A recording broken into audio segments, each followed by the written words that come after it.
Greetings, comrades, and welcome to the inaugural episode of Chatter in the Skull, which is my new political and current event show.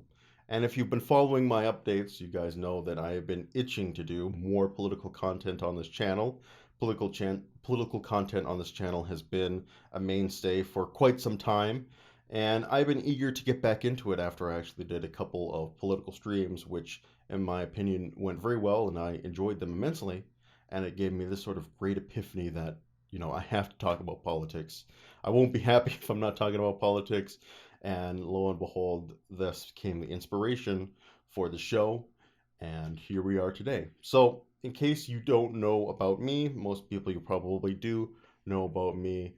You guys know that I am a left leaning guy, very unabashedly left leaning guy. I definitely consider myself a socialist. If I'm being a little cheeky, I will sometimes call myself a socialist libertarian. And the reason I do that is because, well, of course, as socialists believe, I do believe the collective of society comes before the individual. That being said, I think individual rights and collective rights aren't mutually exclusive all the time. And in fact, there are a lot of times where there are not. And in times when they aren't mutually exclusive, or sometimes they can even benefit each other.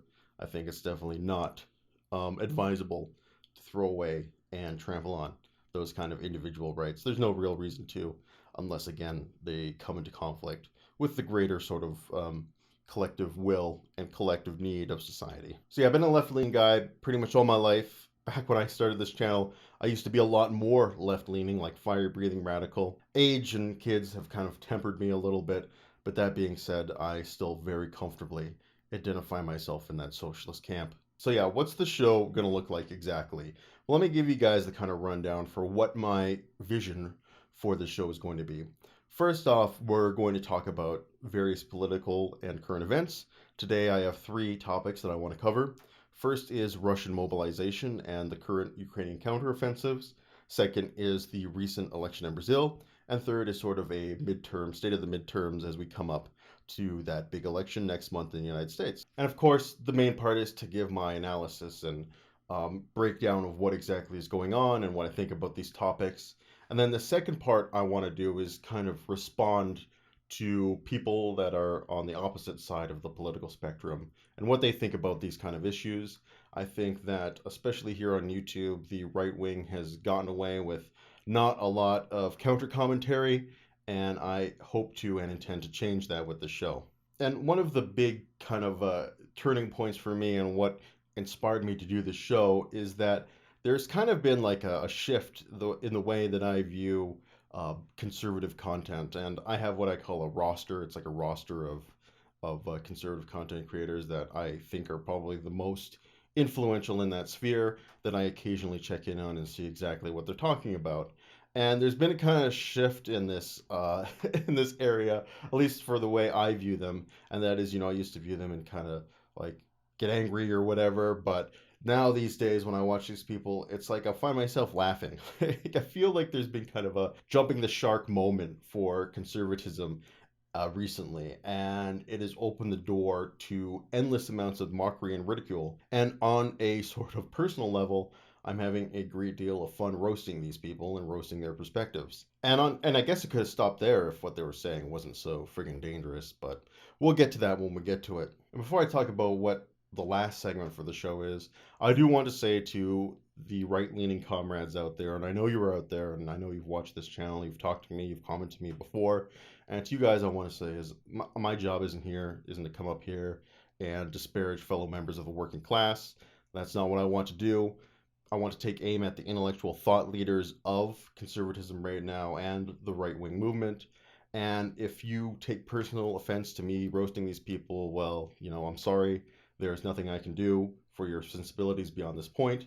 Just know, like I said, I don't hold any personal animosity towards right-wingers as individuals or as ordinary people.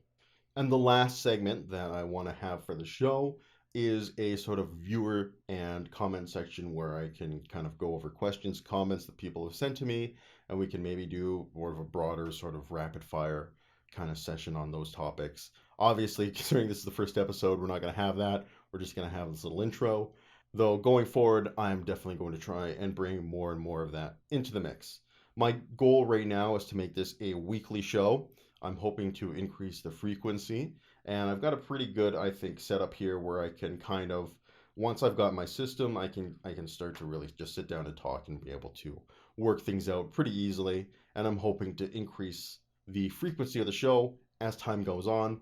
But right now, I think once a week is very doable and reasonable for me. And with the introductions out of the way, let us get into the first topic today, and that is Russian mobilization and the ongoing war in Ukraine. And today I want to look at Russian mobilization sort of through the lens of the internal divisions that this is exacerbating within Russia, and how, if things continue the way they are, there's a very good chance that these internal divisions could break and fracture the entire Russian state and put the Russian project into jeopardy in a sense that we've never seen before. And to do that, I want to introduce you guys to the small internal republic within Russia, and that is the Republic of Buryatia. So I'm sure some of you are wondering, what the hell is Buryatia? Well, Buryatia, as mentioned before, is an internal republic within the Russian Federation, which is centered in the eastern Siberian zone, right above the border of Mongolia here. If we zoom in, we can see that it borders the wonderful and beautiful lake of Lake Baikal. And this is one of the lakes, actually, I'm really hoping to one day visit in my lifetime. Apparently, it's quite beautiful. If we can actually, let's put our little guy here, see if we can get a good view. Yeah, just looks incredible. Looks absolutely amazing. And I hope, like I said, one day I can visit this area. But, that's neither here nor there. Also, speaking of neither here nor there, apparently this lake has seals that live in it. And it's the only lake in the world where freshwater seals live. But again, just useless trivia. And we're not here to talk about the interesting wildlife of the region, nor its rugged naturalistic beauty. What I do want to talk about instead is how this little republic has been leveraged currently for the conflict in Ukraine by a magnitude that the other oblasts in Russia apparently are not even close to experiencing. So, according to reports, casualties from conscripts and recruits from this area exceed 5 times the average of other areas in Russia. And not only is this region particularly poor, as there's not a lot of sort of economic activity here and economic opportunity outside of maybe sort of resource extraction and that kind of stuff, but this area happens to be home to a substantial ethnic minority population within Russia. So, who are these ethnic minorities? Well, let's take a look at the Wikipedia here very quickly, and we're going to scroll down, learn all the wonderful things about this republic. But that's not what we're here to see. What we are here to see is this little section right here, the ethnic groups. And unfortunately, we don't have any information beyond the 2010 census. Hopefully, we'll have a new census soon so we can get more data. But that being said, let's break down the numbers here. And as you can see, the primary ethnic group here is called the Buryats, which are an ethnicity related to the Mongols. And they make up, well, they used to make up almost 50% of the republic back in 1926. And then over time, that amount decreased until 1959, in which it started picking up again. And now in 2010, we can see that Buryats make up a full 30% of the population of this republic. And I'd imagine, given the rate that things have been increasing, it might not be implausible to say that they are reaching upwards of 35% now. And while we haven't really seen any full-scale protests or anything like that out of this region, we have been hearing reports of people getting upset and noticing the fact that there seems to be a lot more people not coming back from this conflict than there is going to the front lines. And in the information age, even in a place like Russia, you cannot control people sharing information. So people will know what things are like in other parts of Russia in comparison to their own. And I think it'd be fair to say that the Buryati people are feeling like they're being unfairly leveraged for this conflict. And speaking of people who feel like they're being unfairly leveraged for this conflict, let's go to another republic which is very vocally announcing the fact that they are unfairly being leveraged. What you are looking at here, comrades, this is the Republic of Dagestan, yet another republic within the borders of Russia, and nominally not exactly autonomous, but they do enjoy a little bit more flexibility in their governments than other regions.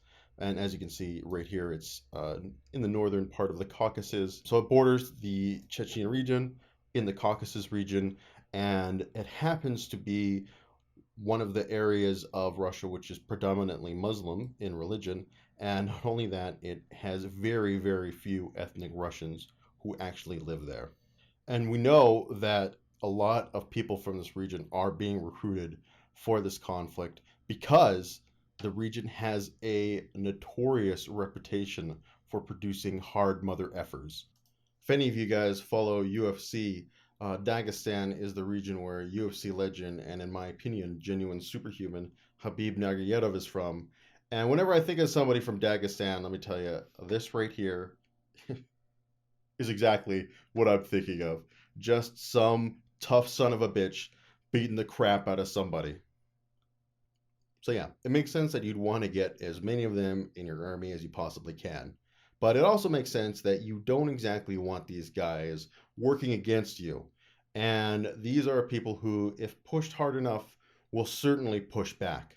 Here I got a video of a protest going sideways against mobilization in Dagestan. This is from a couple of weeks ago. And what you're about to see is something that did not happen very often.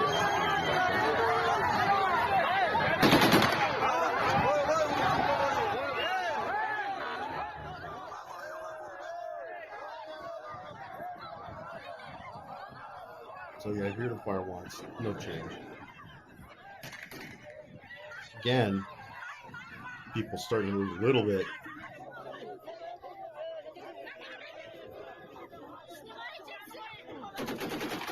You can see he's like fire, and then people start to move finally, right? Once Buddy's firing a machine, or firing an AK variant right in your friggin' ear. Let's just go back there. I want to see how close was that guy to that dude's ear. Like, holy crap! Look at that. Like that guy, geez, that guy's definitely going. He's going deaf for a little bit, that's for sure. But this doesn't really happen often in Russia because protests are very, they're criminalized or cracked down upon. So going to a protest is dangerous, not to mention clashing with police like this is dangerous. And people wouldn't do this unless they were desperate. And the people of Dagestan already endured a very heavy first wave of recruitment when the war started.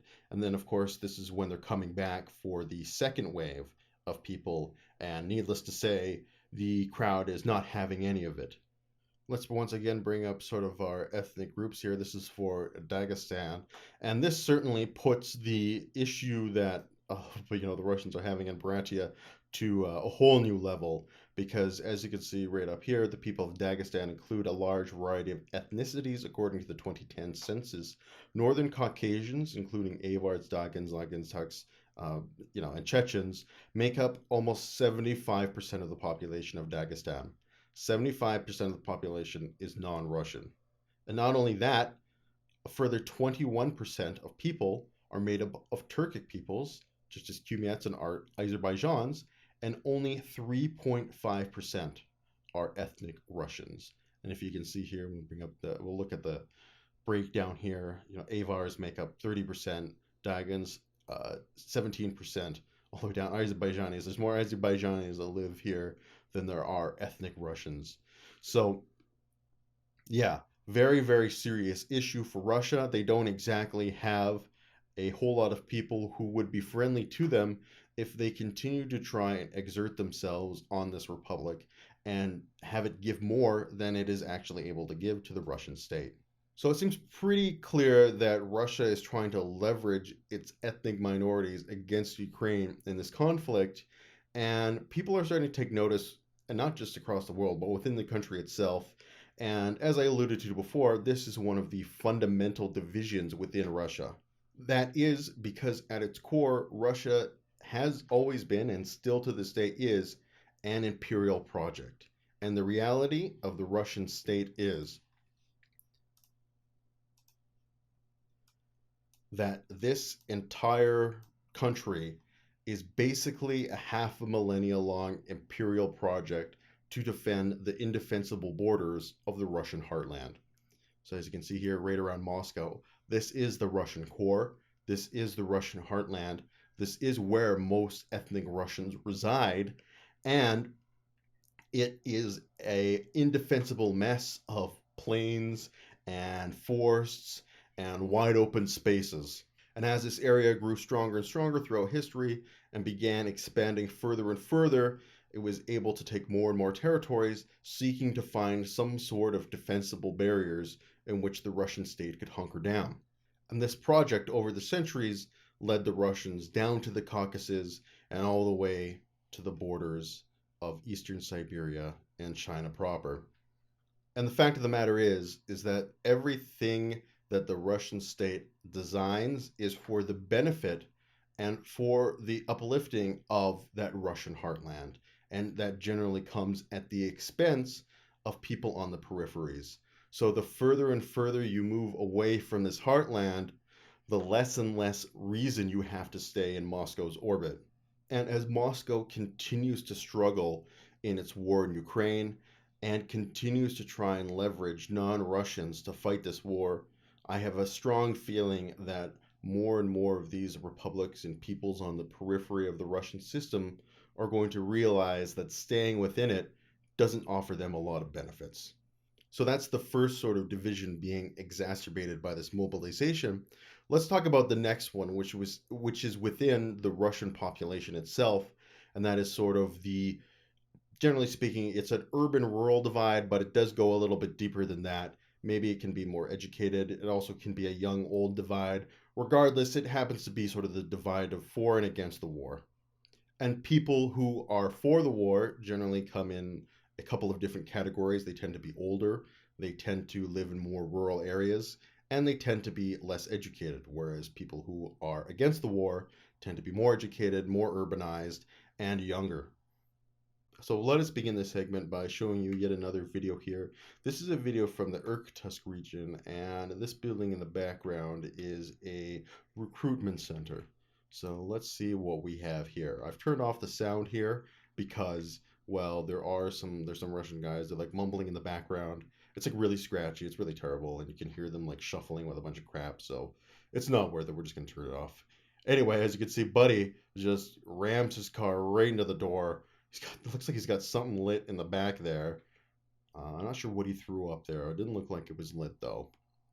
So anyway, he just leaves the car there. He steps away, and like this is incredibly dangerous, right? Like this, he's not covering his face. Yes, he's at night, but there's lights everywhere. He's very clearly visible, and if he were to get caught, he would be in extreme danger. But he doesn't care. And by looking at this guy, he looks like he's a pretty young guy. He looks like he would be the kind of guy who would be drafted into this war. And as you can see, he just lights his first Molotov, and there he goes. He's off to the races. And he's obviously got a lot to say here because just one Molotov isn't enough. He's got to put in another one. And you know what? You know what they say, all good things comes in threes. But this guy, he thinks great things come in more than threes.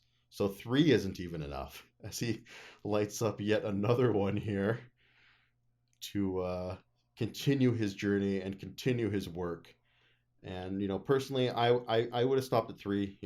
I think 3 is good enough, but this guy, he's a real king, and he's not even going to stop before he's got one last surprise waiting for these guys. So he just throws almost half a dozen Molotov cocktails at this building, and then boom, there you go, the big fireball. But yeah, so obviously, like that, you would have to be extremely motivated to do something like this. Like, especially in Russia, this is not, like I said, a very safe thing to do if you were caught. So not just in Irkutsk, this is happening right here. I've got a nice little graphic. This is from the Institute for the Study of War from September 21st to the 26th, so fairly recent, only a couple weeks old. And as you can see, you have protests happening all across Russia.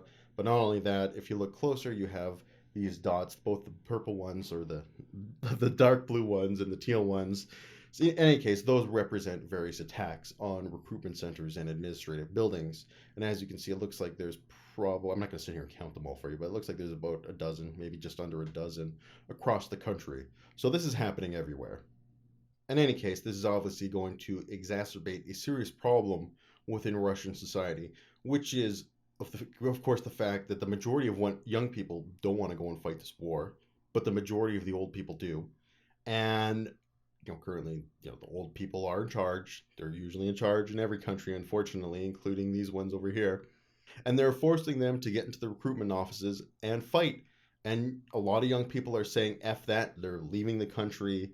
They are hurting themselves. They are doing anything that they possibly can to avoid going and fighting in this war. But that isn't to say that there aren't people who are signing up. And, well, not necessarily signing up, because everybody who wants to sign up has already signed up, but are more rather accepting their fates in terms of the recognizing the fact that they are being drafted and going to war. So while yes, Russian mobilization has been a disaster in so many ways, and yes, it has caused, I don't know if it's millions, but hundreds of thousands of young, educated, and probably skilled Russians to leave the country for greener pastures, there is a cohort of Russians who have accepted their fate and are willing to go and fight on the front lines and answer the call that Vladimir Putin has put forward for them. That being said, though, well, yes, these guys are going to war. I don't think that they're going to be particularly enthusiastic about continuing to fight it, and the status of what their gear and their army looks like when they get here. I've got another video to show you here. This has been a pretty like a famous one, viral one, whatever you want to say. Certainly gone and made the rounds, but let's check it out together here. This is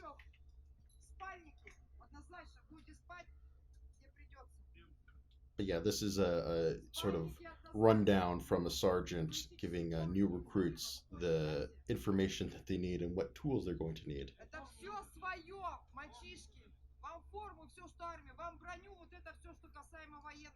And in some cases, it doesn't even give them that.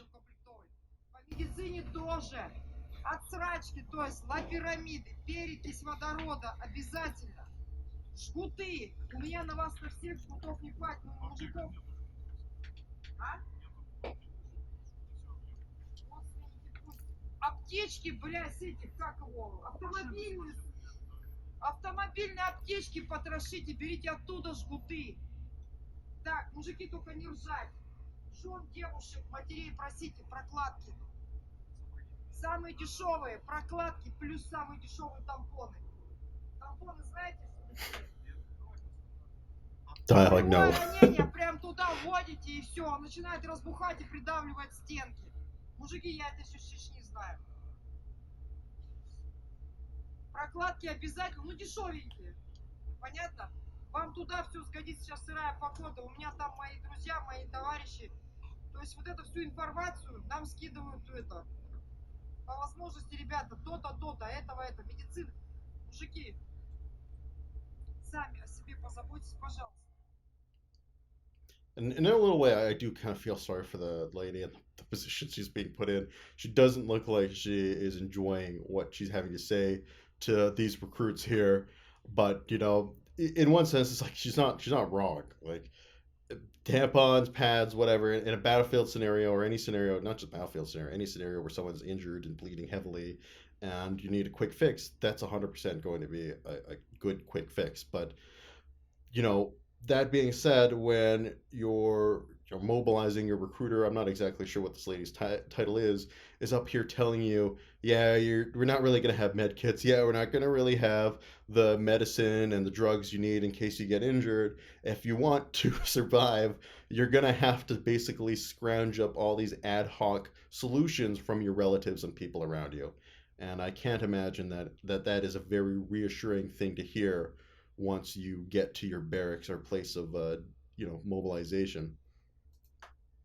Regardless, though, this is just another serious division within Russian society that is being further exacerbated by this completely disastrous special military operation. And the real question is, how much more can this system crack? How brittle and fragile is the Russian system really? Well, I think we're about to find out, guys.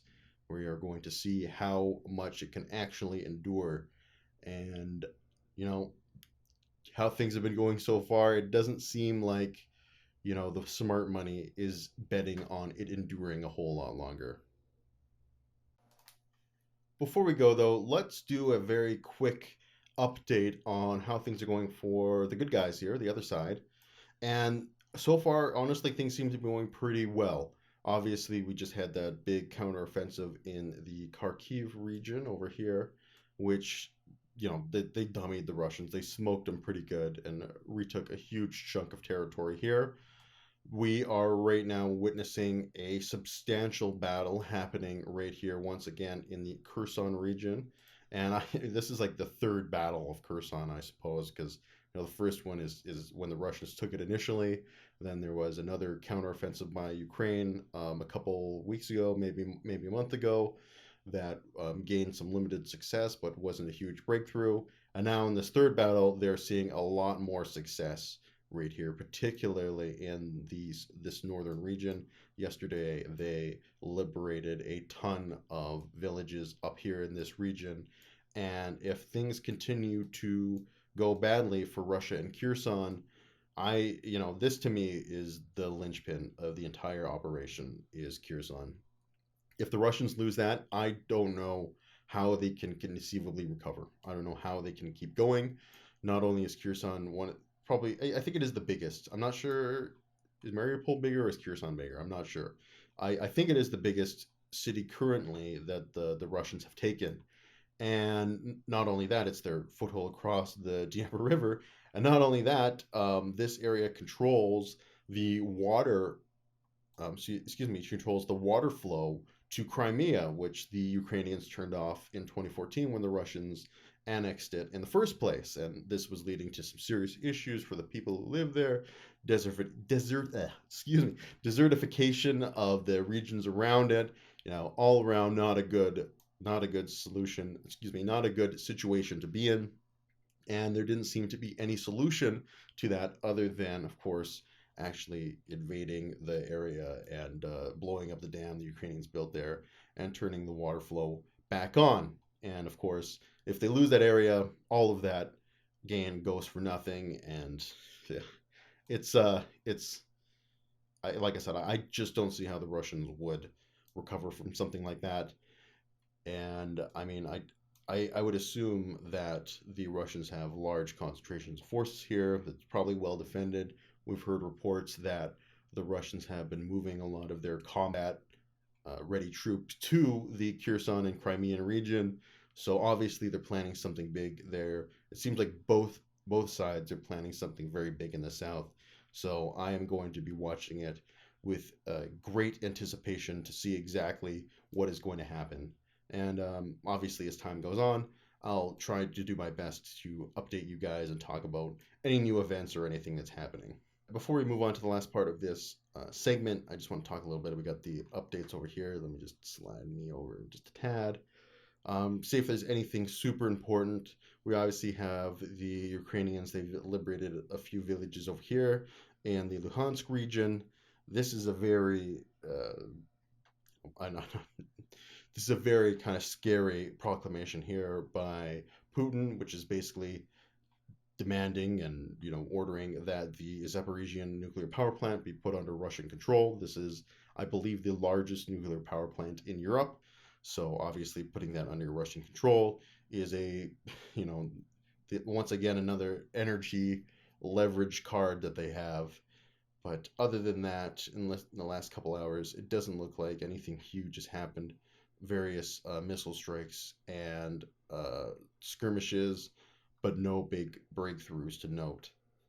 So before we end this segment on Russian mobilization, I just want to talk about, again, like I said, some of the points about the Ukraine war that have been scattered around the right side of the political spectrum. And to be fair, most conservatives are very supportive of Ukraine. They have done a big U-turn on their support of Russia since this whole war happened. And, they are by and large, on the right side on this issue. That being said, there seems to be a sizable but very loud minority, and this particularly seems to be on the more MAGA side of the political spectrum, which seems to believe that the war, that funding the Ukrainians and continuing to support Ukraine in the war is a bad thing. And they'll usually couch this in like some nonsense that they are like, they just want peace and, we're worried about the price of fertilizer. We think the price of fertilizer and food is going too high, so we gotta push for peace. And realistically, this energy has a whole lot more in common with Neville Chamberlain than Mahatma Gandhi, and let me tell you guys exactly why. And that is Putin has really shown his hand with this invasion of Ukraine. And if you think that this is all that he has in store and just taking Ukraine is all that he wants, well, you're fucking naive. I don't know what else to say there. And again, I'm going to show you exactly why. All right, so what the heck do I got here? Well, what I've got is this is a map produced by geopolitical analyst Peter Zeihan, and I would honestly recommend that anybody who is interested in the field of geopolitics and wants to understand how the world is going, they should really check out his work. It's very interesting and very informative. So what he has here is this is a map that represents this is the Eurasian Horde lands. And each one of those blue arrows represents a gap in which armies have invaded the Russian state before. And the Russian state is obsessed with these gaps because the only way that they can ensure their safety from foreign invasions is to basically take them and stick as many armies as they can as possible. So as you can see, I've kind of got these like little tanks here. They represent where Russia would currently have to place their armies on their own border. It's a mess. It's a total mess. The borders they have now, they talk about border gore and Hearts of Iron. It is basically border gore. And what they really want to do is control these gaps where, again, they've been historically invaded in the past. Like, this is places where the Mongolians have driven hordes through, where the Germans have driven tanks through, where the French and Swedes have led columns of musketmen through. So again, they're paranoid, and they have a historical basis to be paranoid. But that being said, the 21st century is not the 20th century, nor the 18th or 17th centuries before then. It's a little bit of a different time. But they are stuck in their own ways of viewing the world. So what Russia would want to do is try and retake all these gaps, because when they were the Soviet Union and during the Warsaw Pact era, they comfortably controlled all of them. And after the Soviet Union fell, they only controlled one, which is this one right up here at the top near Finland, where you can see that top tank. That is the White Sea Gap. So, and if you can say that Russia has Kazakhstan under its control, which I would argue that it doesn't, it then also controls the Altai Gap and the Central Asian Corridor. They don't really control the Caucasus because they only control one half. They want to control all of the Caucasus, not just the northern half. So they don't technically control these gaps, but obviously they'd want to control them too. But the biggest play that they made was in 2014 when they annexed Crimea and officially took control of one of the second gaps. And what we can see right now is that Russia is trying in real time to take the next one, and that is the Bessarabian Gap right here. This is in Romania. Once again, this is where the Ottomans would usually come through and invade Russian territory. So they are very, very keen on it. And I believe without any shadow of a doubt that if Russia's invasion of Ukraine had gone the way they hoped and they were able to take the country quickly, Moldova would be gone. Moldova wouldn't exist anymore. We wouldn't be talking about it right now. It would have been annexed by the Russians. And then, of course, the big gaps, arguably the most important ones to the Russian state, and the ones that they are worried about the most are the Polish Gap and the Baltic Gap. Again, this is where probably the most dangerous threats to the Russians have come from in the past, and they desperately want to control them. But controlling them obviously involves controlling, Belarusia and its entirety, plus the eastern half of Poland. And the Poles aren't exactly enthusiastic about that prospect. And of course, to control the Baltic Gap, they would have to control all the Baltic countries, Again, a prospect that the Baltics are not too enthused about. So while yes, Putin isn't like Hitler in the sense that he wants to control the entire world and bring about some sort of crazy Nazi revolution or some crap like that, he does want to expand the Russian borders and secure what he sees as, a good secure gap for the Russian people. But that being said, in order to do that, he's going to have to take control and control the lives of of hundreds of millions of non-Russians, more non-Russians than Russians, and that is absolutely unacceptable. And of course, we'll start World War III. Because if you look at this map now that we have placed these Russian armies sort of in the gaps, you can see that they are now having to place them on lots of non Russian territory to secure them. So I very firmly believe that if things had gone differently in Ukraine and the war was not going on right now, that Russia were able to achieve their goals quickly, that there would be some sort of retooling. I don't know how long that would take, 2, 3, however many years Russia would want, and then they would engage in some sort of saber clash, say not saber clashing with NATO. What they do is probably what they usually do, which is small sort of escalations and incursions until they can kind of get to the point where they can justify some sort of full scale war or retaliatory act. So we absolutely need to 100% keep funding Ukraine and giving them all the weapons and support they need, because if we don't, we are almost certainly going to run into a far greater disaster down the road. This is not a circumstance where you can appease Putin. Like I said, he's really shown his hand here. I don't think there's any question, especially if you're going to launch a full scale invasion of your neighbor, there's no question as to how far you might go and how far you are willing to go to enact your plans. So right now, to put this, I guess, very forcefully and bluntly, that every Ukrainian and fighting and dying right now is Ukrainian fighting and dying and preventing a Romanian from fighting and dying in the future, or a Polish person, or a Lithuanian or Estonian or Finnish person. And I think these neighboring countries know that, and that is why they have been the staunchest allies and supporters of Ukraine and kind of been the people to really cajole those who aren't as on board as they are. So let's go over some of these various appeasers and what they've said and talk about some of the crazy crap that they have said in the past. I do think that some of these people have toned it down a little bit, considering now that they're seeing Russia get its ass handed to it. But we do have a couple good quotes here. This one is from the infamous Marjorie Taylor Greene, or I guess I should just say Marjorie Taylor. Maybe that's something we'll talk about. Family values not working out so well. you know, sorry, I just think it's hilarious that a greasy, dirty socialist like me is doing a better job in, uplifting traditional family values than this psychopath. Anyway, she says that you see Ukraine just kept poking the bear, which is Russia, and Russia invaded. The hard truth is there is no win for Ukraine here. Not true at all. And Russia is being very successful in their invasion. Not true at all. So obviously, completely divorced from reality here.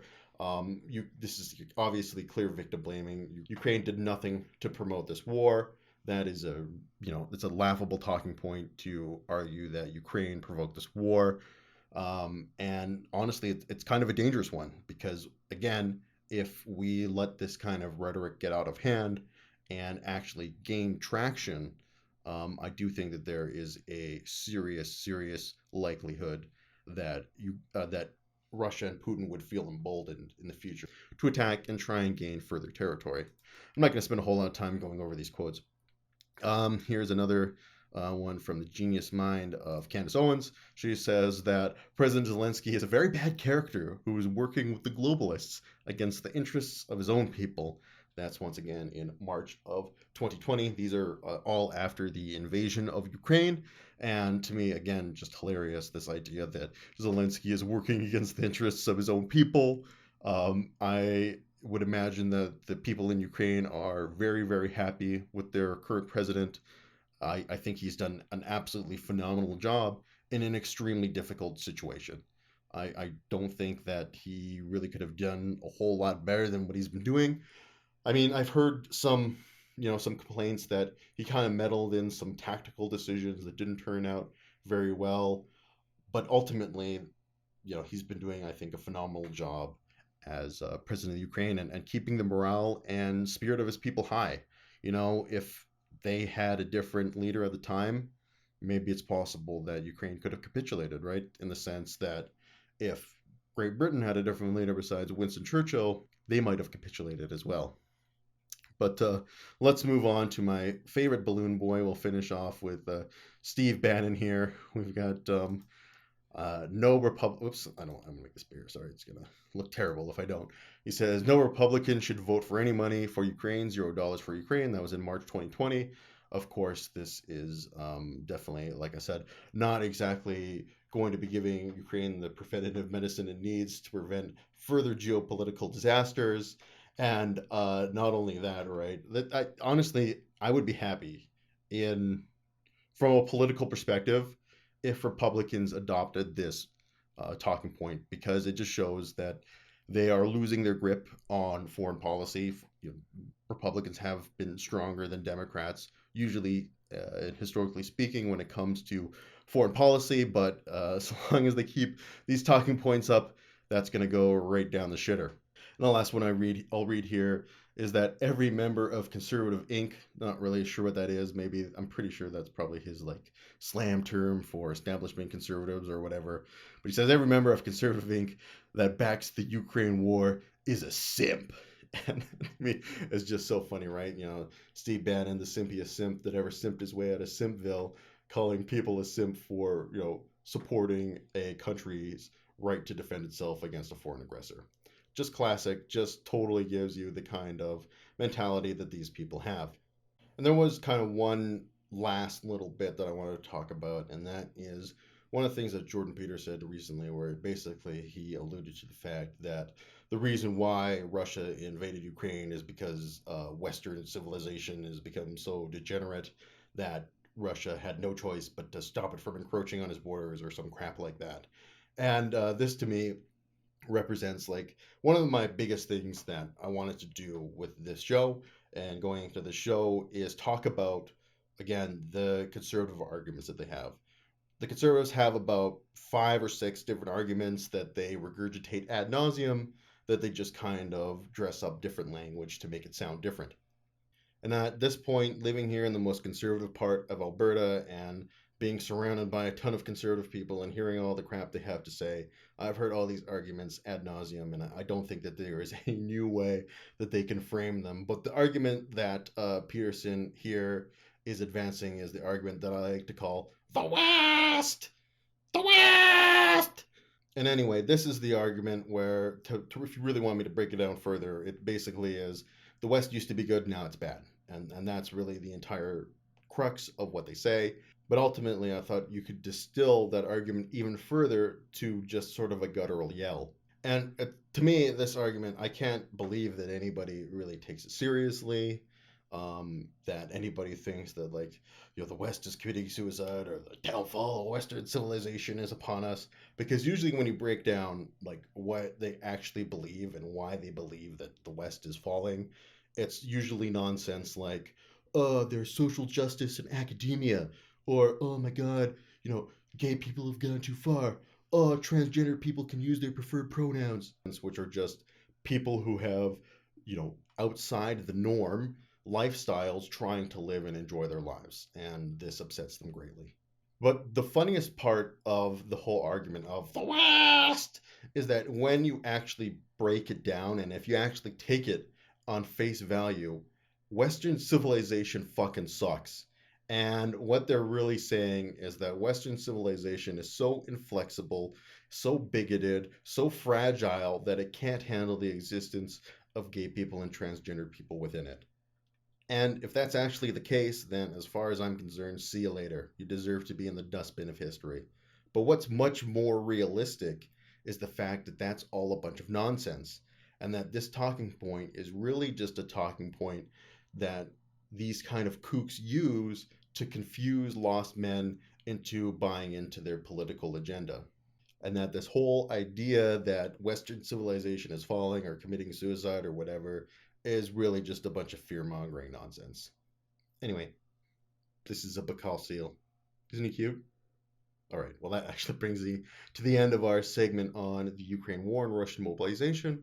And let's move on to the recent election in Brazil. So let's move on to another country, and that is the country of Brazil, which had a very important election. Although I will admit that I am not the foremost expert on Brazilian politics, their system is close enough to the United States where I can kind of navigate it. But they do have a couple of interesting wrinkles and interesting little tidbits that I'll share with you guys. One thing that is interesting in Brazil is that they have compulsory voting. So you have to vote. There's not a choice. And another thing that's interesting is that for the presidential elections, you have to get 50% plus before you actually win the presidency. So if you are a candidate who doesn't get 50% in the first round of voting, you have to go to the second round of voting, which is happening here. But at the same time as the first round of presidential voting happened on the second, there was the election for the various it's called the Chamber of Deputies, which is similar to the Chamber of Congress in the United States, and the federal Senate. So they had those elections that happened at the same time. And with that kind of context out of the way, let's delve into it. So we had the first round, and the real interesting thing here is that the guy who was running against the incumbent, Bolsonaro, who is seen as a far right figure, kind of a Trumpian populist type of person, seeing him not do very well in this first round of voting is very interesting to me, particularly against Lula, who in 2018, let's go back to kind of 2018, he did not run. He has been the president of Brazil for a little while. He had Haddad here run, and it was kind of people were kind of saying, oh, it's just another term of Lula, so on and so forth. That being said, apparently his luster has returned as coming back. He's made a political comeback for this election and was able to secure almost that 50% mark in the first round. Let's go down here. We shall look at our results. Excuse me. Here we are. So looking at our results, we can see that Lula was able to secure 46.43% of the vote, 57 million votes, crazy amount of votes, with Bolsonaro in second place at a 43%. So that what that means essentially is that in the second round, if everyone who voted for Lula votes for him again, he only needs to get 2 percentage points more to secure victory, whereas Bolsonaro has a much larger hill to climb. So it's not impossible that Lula loses. It is possible that Bolsonaro wins on what day is the second round? Sorry to keep bouncing back and forth. On the 30th. So it is possible that he wins on the 30th, but it is pretty unlikely because, like I said, voting is compulsory in Brazil. So, it's not like the people, it's not like he's going to have trouble getting his people out to the polls. They have to come to the polls. Everybody has to come to the polls. So he doesn't need to worry about that. But, politics is a weird game. Anything could happen. But it looks pretty likely that he's going to win. And it is unfortunate that we are going to have to go to a second round because it looked like he was going to comfortably secure victory in the first round.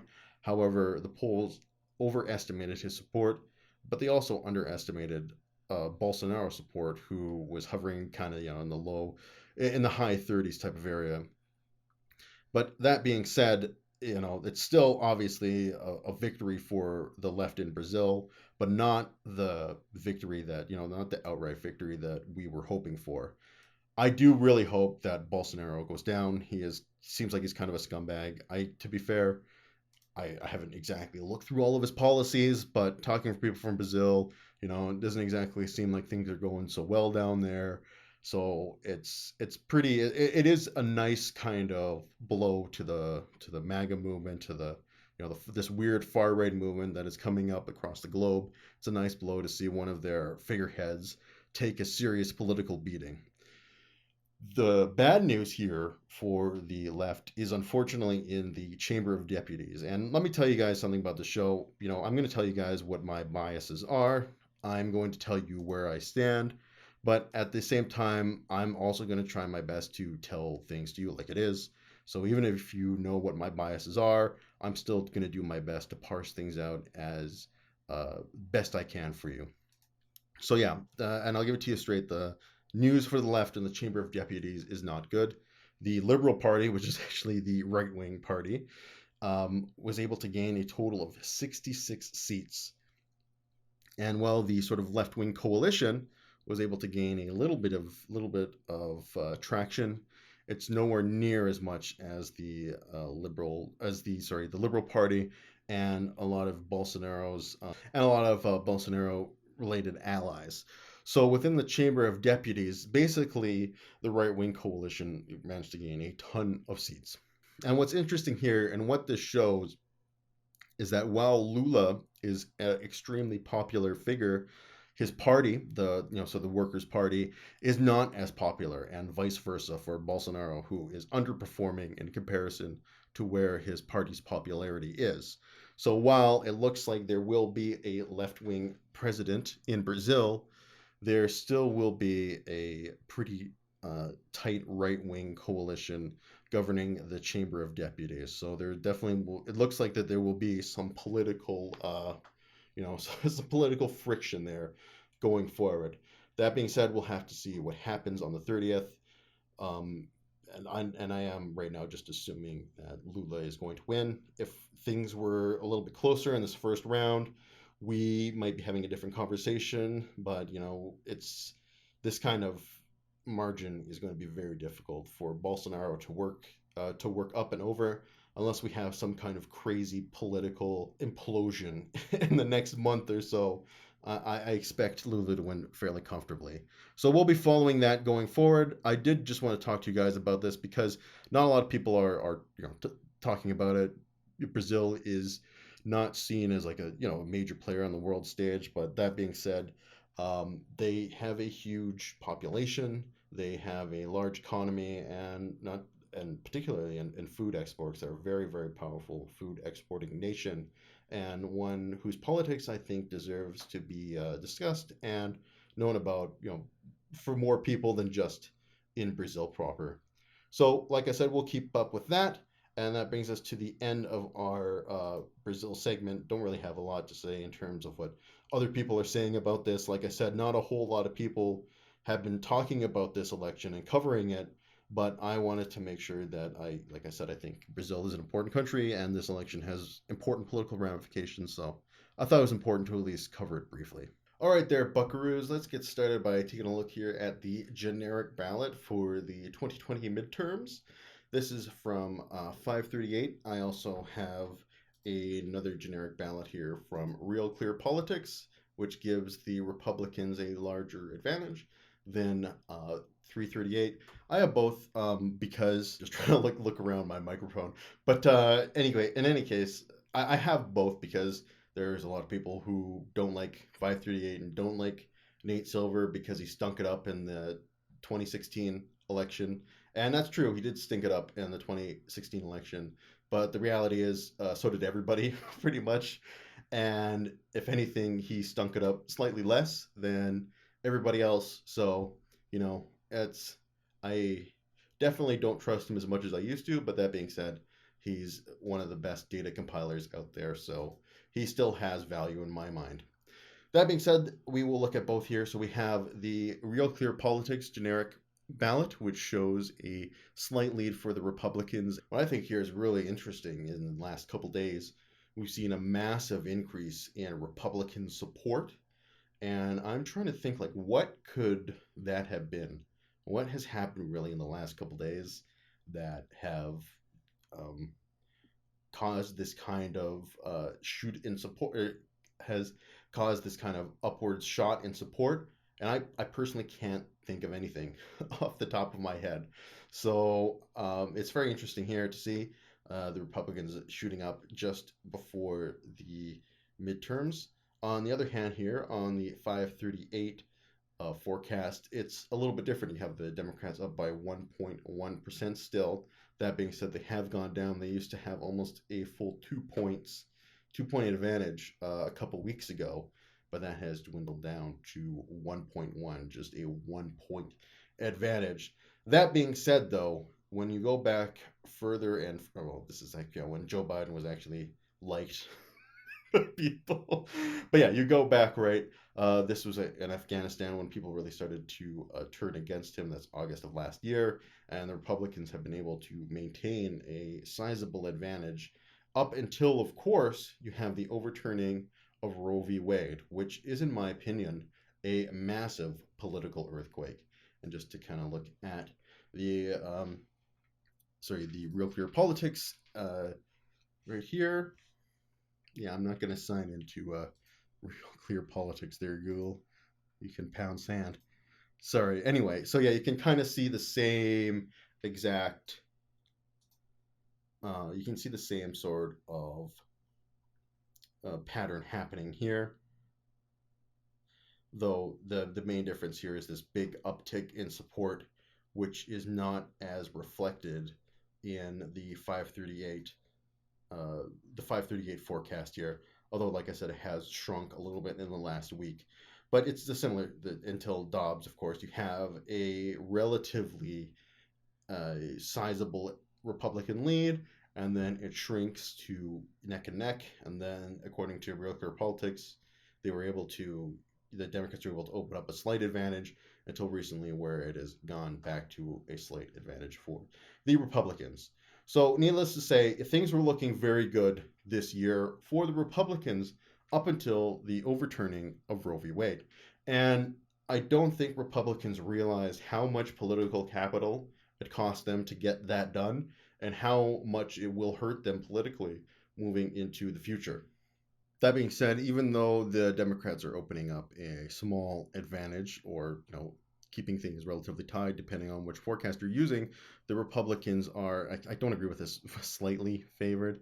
I think that these odds do not warrant a slightly.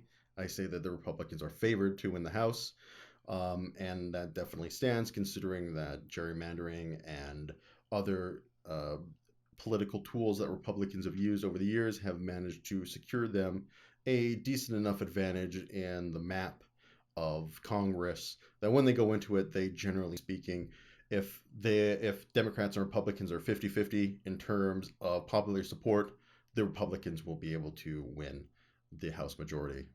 So like some people will say, oh, the Democrats need like 5% support to win the House, right? You know, no, no, I don't think it's that high. What was it? Let's go back. I'm curious now. And they're really making me dig for this one. Okay, hero. Perfect, perfect. So, okay. The Democrats did have a sizable popular vote advantage by, just over 3%, 3.1%.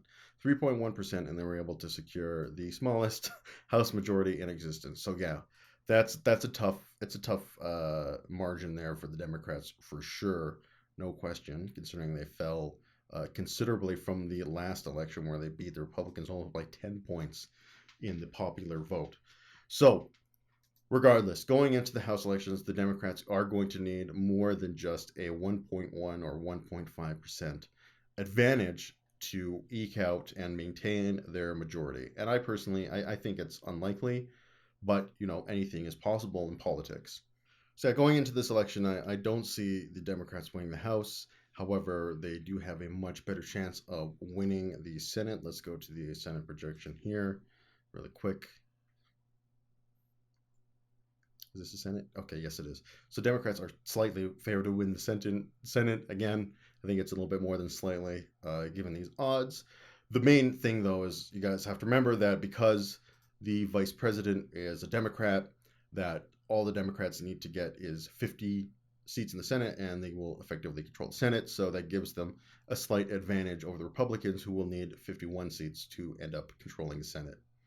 So, of course, we have the thing about the Senate, though, is that a lot of the candidates who are in tough races are not necessarily the best candidates.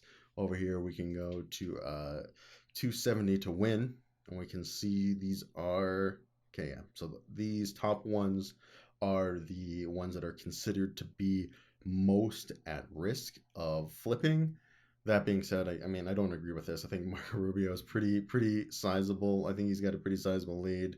The interesting one here is Raphael Warnock. This is in Georgia. He's currently a Democrat, and of course he's in a tight race with Herschel Walker. That being said, Herschel Walker should be running away with this, considering that Georgia is a more Republican state, although that has been changing in the past couple of years. But Herschel Walker is, I think, maybe legitimately a crazy person. He says all kinds of crazy crap. Of course, he came out recently. The big news recently was that in 2009 he paid one of his mistresses for an abortion. Of course, being a staunchly pro-life Republican, not exactly the best look for you. Not exactly a family man either. That is another consistent theme with a lot of these Republicans. That yes, they tout family values. Yes, family values are so important to them, but when push comes to shove, they fucking suck at them. They can't actually have a family. People in their family seem to hate them. They don't want anything to do with them. Raphael Warnock and Herschel Walker, like I said, right now, coin flip. That's what 270 to win has it as. Moving down, we have what are some of the big races here? Of course, the one in PA and Pennsylvania is one we are all looking at. That is John Fetterman versus Mehmet Oz, the TV personality. Right now, it's got kind of a lean Democrat to it. I do think Fetterman will pull this one out. I just because Oz is a crappy candidate. Like he's not campaigning very well. Like his ads are pretty junk. Like he seems like he's like one of those really like plastic kind of politicians that just can't really connect with people. Like one of those people that, that tries to connect with human beings but for whatever reason cannot do it. Whereas Fetterman seems like the exact opposite kind of guy, like a normal human being that wears like normal human clothes and like talks to people like they're actual adults. So yeah, I do think Fetterman will pull that one out. I would be surprised if he didn't, but again, anything is possible. Here's a really interesting one right here in Wisconsin, right? We've got Ron Johnson running again and slightly favored to win, but that would be an interesting flip for Democrats if they could take Wisconsin. But that being said, I do think, and most people seem to think, is that the Democrats will eke it out, probably with 50 seats, maybe 51. Of course, here's all the guys that are up for election, which are safe. Rand Paul is running again. He's probably Rand Paul's going to win, and his state he's going to win in Kentucky there. But the best one, here, where's that guy from Louisiana that had that was hilarious? John Kennedy, the color crackhead. I really hope that will diminish his chances. But of course, he's in Louisiana, so crackheads are going to be is the ones coming out and voting for him. But yeah, just to kind of run back to the point of the overturning of Roe v. Wade, I did want to touch a little bit on it because, like I said, the Republicans, I think, have underestimated how much political capital this will cost them and how much it will hurt them. Because, particularly in the fickle suburbs, which have become more and more a defining feature in U.S. politics, these fickle suburbs, the people most apt to change their vote happen to be women who live in these suburbs, aren't exactly enthusiastic about the idea of Roe v. Wade being overturned. This was a big wake up call for a lot of people on the left because this is the first time, at least in my lifetime, that we've really seen rights being rolled back. And it's funny, I was having a conversation with a conservative friend the other day about this, and he was talking about like he was trying to like debate club this whole thing. Like he's like,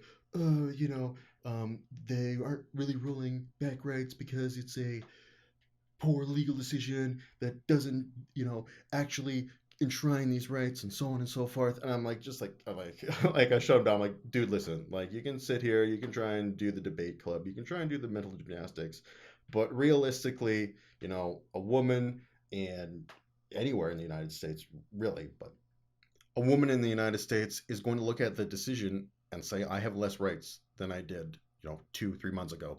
And that is a political reality for them, which will impact the way they vote in the future. And yeah, we are seeing it now. We have been tracking the issue of abortion in the United States long enough to see that after this decision, nobody's opinion really changed. It generally is a 60-40 split. Even here in Canada, where there are no abortions, or yeah, excuse me, there are no restrictions on abortion, meaning that in theory it would be illegal to abort a child at 9 months. It never actually happens.